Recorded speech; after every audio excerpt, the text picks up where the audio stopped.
Bonjour et bienvenue à cette chaîne La Vérité qui Libère.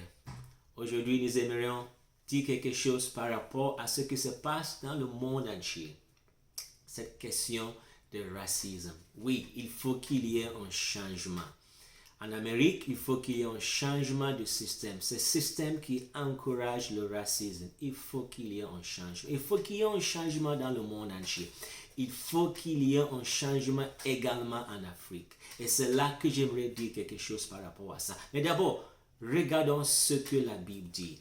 Nous lisons dans l'évangile de Jean au chapitre 7 que les chefs des prêtres et les pharisiens avaient envoyé les gardes pour aller arrêter Jésus et l'amener devant eux. Et quand ils sont venus sans Jésus, ils les ont questionné, pourquoi ne l'avez-vous pas amené? Et il répond en disant que nous n'avons jamais vu un homme parler comme cet homme. Et ces chefs étaient furieux et ils ont dit, est-ce que parmi nous, il y a quelqu'un qui croit en lui? Et ils ont commencé donc à maudire. Et Nicodème, vous vous rappelez que Nicodème, au chapitre 3 de Jean, était allé rencontrer Jésus. Il a eu une rencontre personnelle avec Jésus. Donc Nicodème va répondre et dire, est-ce que notre loi permet de juger quelqu'un sans l'avoir d'abord entendu? Et en réponse à Nicodème, ils vont dire, cherchez et vous verrez que de la Galilée, il ne s'est jamais sorti un prophète. Maintenant, nous voyons donc que les pharisiens et les chefs des prêtres avaient rejeté Jésus à cause de là où il venait. À cause de son arrière-plan, tout simplement, il avait rejeté. Malgré ses enseignements, malgré les miracles qu'il a fait, malgré tout ce que Jésus faisait, ils l'ont rejeté à cause de là où il venait. Et puis, nous lisons dans Jean chapitre 1 que Philippe, après avoir rencontré Jésus, est allé voir Nathanaël. Et il a dit à Nathanaël, nous avons vu le Messie, celui dont Moïse et les prophètes en ont parlé, Jésus de Nazareth. Et Nathanaël, en réponse, va dire, Nazareth, peut-il y avoir quelque chose de bon qui sort de Nazareth? Nous savons que Philippe et Nathanaël étaient tous deux des Galiléens. Donc, même parmi les Galiléens, Nazareth était rejeté. Alors, Jésus avait deux choses. D'abord, il venait de la région de Galilée qui était méprisée par les Juifs. Ensuite, il venait où il a grandi à Nazareth, un village qui était méprisé même parmi les Galiléens eux-mêmes. Mais de ce lieu-là, ce lieu dont il venait, que le prophète Ésaïe a prophétisé que la lumière va sortir de là-bas.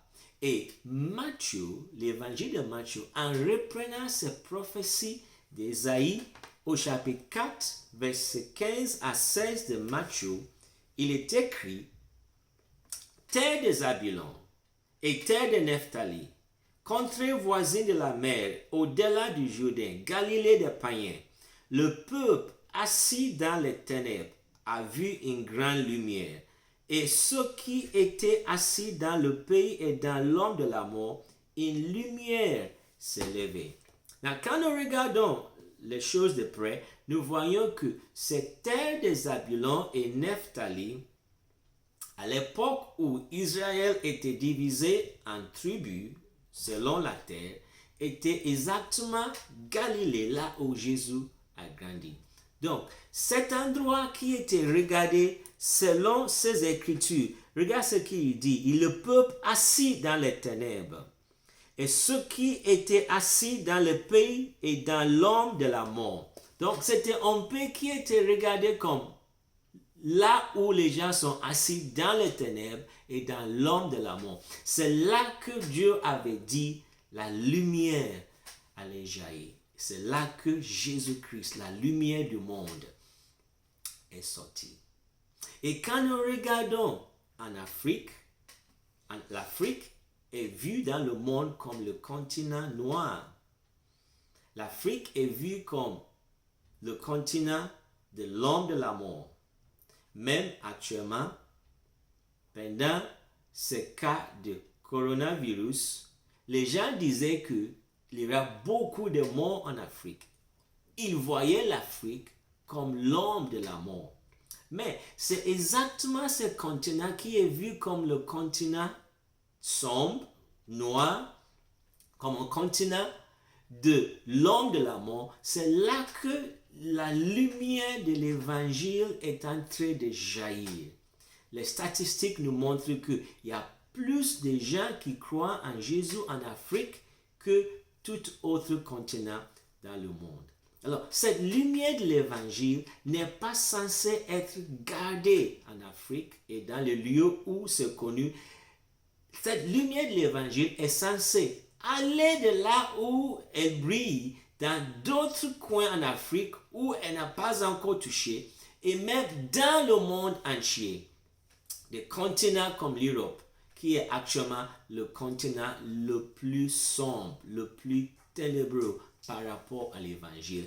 Il faut que la lumière de l'évangile sorte de l'Afrique et revienne en Europe. Rappelez-vous que c'est des missionnaires de l'Europe et de l'Amérique qui ont apporté l'évangile en Afrique dans le passé. Et maintenant, il faut que cette lumière revienne encore dans des continents comme l'Europe. Mais pour que cela se passe, il faut qu'il y ait aussi un changement en Afrique. Un changement dans nos gouvernements, un changement dans l'Église. Ce changement doit commencer d'abord dans l'Église. Parce que selon 1 Timothée chapitre 3 verset 15, l'Église est la colonne et l'appui de la vérité. C'est l'Église qui doit soutenir la vérité. Donc si il y a un changement qui doit venir en Afrique, il faut que ça commence par l'Église. Et ce que nous voyons actuellement dans l'Église n'est pas glorieux, vraiment. Il faut un changement. Nous voyons des gens qui vont dans le ministère juste pour ce qu'ils peuvent gagner, ils peuvent avoir pour eux-mêmes. Beaucoup des hommes et des femmes dans le ministère en Afrique sont en train de vivre dans le luxe. À l'époque des premiers apôtres, les gens pouvaient vendre leurs biens et apporter l'argent à l'église. Cet argent n'est pas utilisé pour vivre une vie de luxe. C'était utilisé pour propager l'évangile et prendre soin des veuves. Et bien sûr, quand on prend soin de veuves, on est en train de prendre soin de ses enfants également. Donc, prendre soin des nécessiteux dans l'église et dans la société.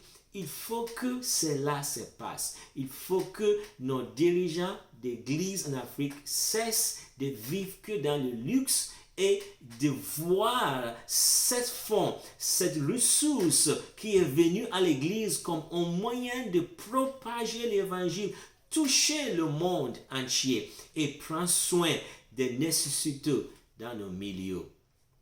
Il faut que cette genou d'oppression soit brisé. Il y a un genou qui opprime le peuple africain, pas nos dirigeants africains. Il faut que ce genou soit brisé totalement.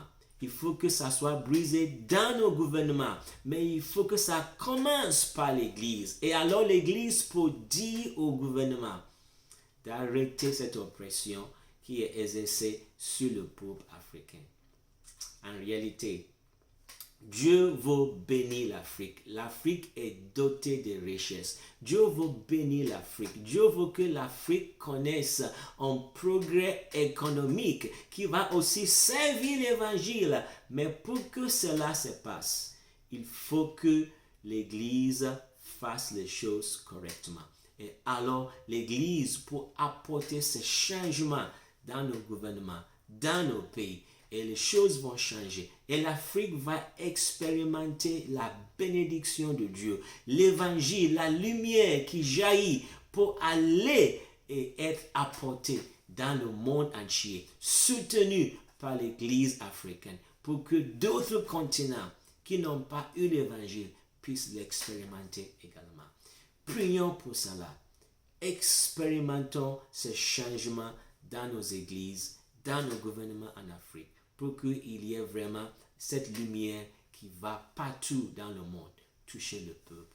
Que le Seigneur vous bénisse au nom de Jésus-Christ. Si vous n'avez pas encore souscrit à cette chaîne de YouTube ou abonné, je vous invite, abonnez-vous à cette chaîne et également appuyez sur le bouton de notification pour que vous soyez notifiés chaque fois que nous apportons des vidéos. Que le Seigneur vous bénisse au nom de Jésus-Christ. Amen.